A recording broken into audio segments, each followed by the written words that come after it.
ছোৱালীটোৰ মানে পৰহি 12টা বজাত তাত বড় ভাইৰ ঘৰত গৈছিলে। তাৰ পৰা নাকচ হৈ গৈছে। তাৰ পৰা কোথা গৈছে আমি নাজানো। এতিয়ালৈকে পোৱা নাই। আমি খোজাখুজি কৰি আছোঁ, এতিয়ালৈকে পোৱা নাই। থানাত জনাইছোঁ। থানা কি কৰিছে সেইটো নাজানো। থানাত জনাইছোঁ। নবৰুণ নেচাৰ ঘৰটো হৈছে মুছলমান পাৰা। তাৰ বয়সটো হ'ল 45 বছৰ। আমাৰ ঘৰৰ ওচৰতে। মানুহৰ বাবে তাৰ বেমাৰ আছে, মিৰ্কি বেৰাম বুলি কয়। সেইটো মিৰ্কি বেৰাম আছে তাৰ ছোৱালীটোৰ। মানে কথা ক'বলৈ পাৰে, ইমান মানে ভাল কৰি ক'ব নোৱাৰে আৰু কি। মানসিক বিকাৰগ্ৰস্ত হয় নেকি? হয় হয়। এতিয়া আমি এইটো নিউজ কৰি আছোঁ। তাৰমানে আমাক ছোৱালীটো যদি ক'ৰবাত যাই থাকে, যদি কোনো খোজ পাই থাকে, আমাক ফোন কৰিলে হ'ল। এইটো আমি নম্বৰ দি আছোঁ। এই নম্বৰত যোগাযোগ কৰিলে আমি সিহঁতক যোগাযোগ কৰি তাৰ লগত যোগাযোগ কৰি লৈ আহিম আৰু কি। যোৱা বুধবাৰৰ দিনা দুপৰীয়াৰ ভাগত আমাৰ মুছলমান পাৰা গাঁৱৰ আব্দুল লতিফৰ কন্যা নবীৰুন নেছা আৰু তাইৰ মাতৃৰ লগত মানে তাইৰ ডাঙৰ ভাই চাবেক আলীৰ ঘৰ তালুৱা গাঁৱত গৈছিল। যোৱাৰ পিছত মানে আধা ঘণ্টা বা এঘণ্টামান পিছত মানে সেই ছোৱালীজনী আৰু মানে সন্ধানহীন হয়। যদিও গোটেই দিনটো মানে সিহঁতে বিচাৰে বিভিন্ন ঠাইত, বিভিন্ন খোজাখুজি কৰিছে আৰু বিভিন্ন ঠাইত।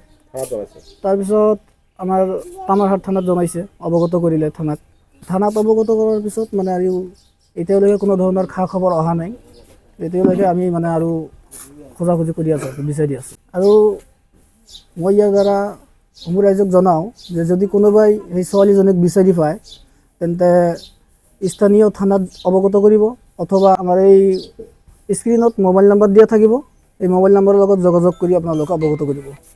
হয়, আমি সৰুৰে পৰা জানো যে এই মহিলাজনী মানসিক বিকাৰগ্ৰস্ত, অৰ্থাৎ মেণ্টেলি ডিজৰ্ডাৰ। নবৰুণ নামৰ ছোৱালীটোৰ মানে পৰহি 12টা বজাত তাত বড় ভাইৰ ঘৰত গৈছিলে। তাৰ পৰা নাকচ হৈ গৈছে। তাৰ পৰা কোথা গৈছে আমি নাজানো। এতিয়ালৈকে পোৱা নাই। আমি খোজাখুজি কৰি আছোঁ, এতিয়ালৈকে পোৱা নাই।